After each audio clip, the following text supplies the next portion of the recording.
ಆರೋಗ್ಯ. ಇವತ್ತು ನಾವು ಬಾರ್ಲಿಯಿಂದ ಮಾಡುವಂತ ಪೊಂಗಲ್ ಹೇಗೆ ಮಾಡೋದು ಅಂತ ನೋಡೋಣ. ಮಾಡೋದಕ್ಕೆ ಏನೇನು ಬೇಕು ಅಂತ ನೋಡೋಣವಾ? 1 ಕಪ್ ಬಾರ್ಲಿ ತಗೋಬೇಕು. ಬಾರ್ಲಿ ನಿಮಗೆ ಎಲ್ಲ ಜನರಲ್ ಸ್ಟೋರ್ಸಲ್ಲೂ ಸಿಗತ್ತೆ. ಬಾರ್ಲಿನ ನಾನು ಮಿಕ್ಸಿ ಜಾರ್ಗೆ ಹಾಕ್ಕೊಂಡು ತರಿಯಾಗಿ ಬೀಸ್ಕೊತಾ ಇದ್ದೀನಿ. ಒಂದೇ ಸತಿ ಬೀಸಬಾರ್ದು, ಪುಡಿ ಪುಡಿ ಆಗಿಬಿಡತ್ತೆ. ಸ್ವಲ್ಪ ಸ್ವಲ್ಪ ಬೀಸ್ಕೊಂಡ್ರೆ ನಿಮಗೆ ಗೋಧಿ ನುಚ್ಚಿನ ಥರ ಸಿಗುತ್ತೆ.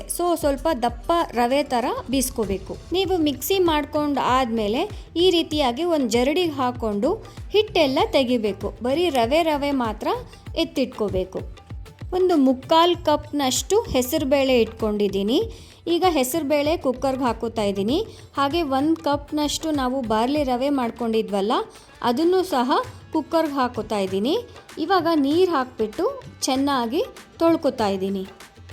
ಈಗ ಯಾವ ಕಪ್ನಲ್ಲಿ ಬಾರ್ಲಿ ತೊಗೊಂಡಿದ್ರಲ್ವ, ಅದೇ ಕಪ್ನಿಂದ 4ರಿಂದ 5 ಕಪ್ನಷ್ಟು ನಾನಿಲ್ಲಿ ನೀರು ಹಾಕೋತಾ ಇದ್ದೀನಿ. ನೀವು 1-2 ಕಪ್ ಜಾಸ್ತಿ ಹಾಕ್ಕೊಂಡ್ರೂ ತೊಂದರೆ ಇಲ್ಲ. ಹೆಸರುಬೇಳೆಗೆ ನೀರು ಎಷ್ಟು ಹಾಕಿದ್ರೂ ಹಿಡಿಯುತ್ತೆ.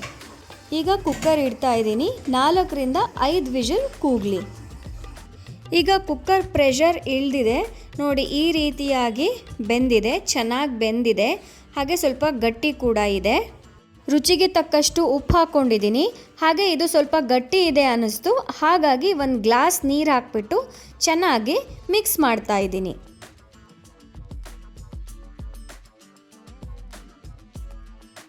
ಈಗ ಒಗ್ಗರಣೆಗೆ ಏನೇನು ಬೇಕು ಅಂತ ನೋಡೋಣ. ಚಿಕ್ಕದಾಗಿ ಹೆಚ್ಕೊಂಡಿರೋ ಅಂಥ ಕಾಯಿ ಚೂರು, ಹಾಗೆ ಮೆಣಸಿನಕಾಯಿ, ಇಂಗು, ಕೊತ್ತಂಬರಿ ಹಾಗೂ ಕಾಳು ಮೆಣಸಿನ ಪುಡಿ ಇಟ್ಕೊಂಡಿದ್ದೀನಿ. ಎಣ್ಣೆ ಕಾದಿದೆ. ಈಗ ಮೆಣಸಿನಕಾಯಿ ಹಾಕೋತಾ ಇದ್ದೀನಿ. ಹಾಗೆ ಕಾಯಿ ಚೂರನ್ನು ಕೂಡ ಒಗ್ಗರಣೆನಲ್ಲೇ ಹಾಕೋತಾ ಇದ್ದೀನಿ.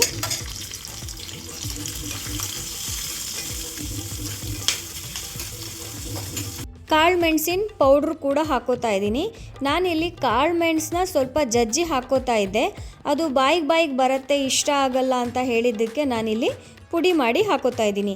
ನೀವು ಬೇಕಂದರೆ ಸ್ವಲ್ಪ ಕಾಳು ಮೆಣಸನ್ನ ಬರೀ ಜಜ್ಜಿ ಕೂಡ ಹಾಕೋಬೋದು. ಅದಾದಮೇಲೆ ಸ್ವಲ್ಪ ಅರಿಶಿನ ಕೂಡ ಹಾಕೋತಾ ಇದ್ದೀನಿ. ನೀವು ನನ್ನ ಚಾನಲ್ನ ಸಬ್ಸ್ಕ್ರೈಬ್ ಮಾಡದೆ ನೋಡ್ತಾ ಇದ್ದರೆ ಪ್ಲೀಸ್ ಸಬ್ಸ್ಕ್ರೈಬ್ ಮಾಡಿ ಅಂತ ಕೇಳ್ಕೊತೀನಿ. ಈಗ ರೆಡಿ ಆಗಿರೋವಂಥ ಒಗ್ಗರಣೆನ ನಾವು ಈ ಬಾರ್ಲಿ ಮತ್ತು ಹೆಸರುಬೇಳೆ ಕುದಿಸಿಟ್ಕೊಂಡಿದ್ವಲ್ಲ, ಅದಕ್ಕೆ ಮಿಕ್ಸ್ ಮಾಡಿ ಇದನ್ನು 1-2 ಕುದಿ ಕುದಿಸಿದ್ರೆ ಪೊಂಗಲ್ ರೆಡಿ ಆಯಿತು. ಒಗ್ಗರಣೆ ಹಾಕಿದ್ಮೇಲೆ ಚೆನ್ನಾಗಿ ಮಿಕ್ಸ್ ಮಾಡಿ 1-2 ಕುದಿಯೋದಕ್ಕೆ ಬಿಡ್ತೀನಿ ನಾನು ಇದನ್ನು. ನೋಡಿ ಎಷ್ಟು ಚೆನ್ನಾಗಿ ಕಾಣಿಸ್ತಾ ಇದೆ ಪೊಂಗಲ್. ನಾವು ಬಾರ್ಲಿಯಿಂದ ಮಾಡಿದ್ದೀವಿ ಅಂತ ಗೊತ್ತೇ ಆಗೋದಿಲ್ಲ. ತಿನ್ನೋವಾಗ ಸಹ ನಮಗೆ ಅಷ್ಟೊಂದು ಗೊತ್ತಾಗೋದಿಲ್ಲ ಇದು ಬಾರ್ಲಿಯಿಂದ ಮಾಡಿರೋದು ಅಂತ. ರೈಸ್ ಅಂತಲೇ ಅನಿಸುತ್ತೆ. ನೀವು ಒಂದ್ಸತಿ ಮನೆಯಲ್ಲಿ ಟ್ರೈ ಮಾಡಿ ಹೇಗಿತ್ತು ಅಂತ ಸಹ ನನಗೆ ಕಮೆಂಟ್ ಮಾಡಿ. ಹಾಗೆ ತಪ್ಪದೆ ನನ್ನ ಚಾನಲ್ನ ಸಬ್ಸ್ಕ್ರೈಬ್ ಮಾಡಿ. ಮತ್ತೊಂದು ವಿಡಿಯೋಂದಿಗೆ ಸಿಗ್ತೀನಿ. ಅಲ್ಲಿವರೆಗೂ ನಮಸ್ಕಾರ. Thank you.